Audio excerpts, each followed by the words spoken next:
Magandang hapon bayan. Nandito po tayo ngayon kung saan po binigyan ng pansamantalang tirahan ng mga nasunugan sa Barangay Aplaya, Binakayang Kawit, Cavite. Dito ngayon sila nakikitungo sa Binakayang National High School kung saan po dito sa pansamantalang natutulog, dinadalan po ng ating mga gobyerno ng pagkain. May interview po tayo dito sa naturang sunog.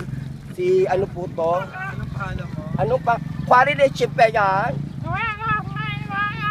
Okay, siya po si Miss China. Galing po siya ng China. Ano po talaga siya nahabag sa mga nangyari nung Sabado. Ay, linggo, I'm sorry, linggo.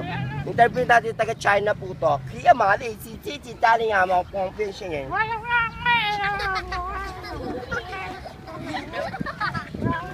Sabi ko mga bakit siya labay niya.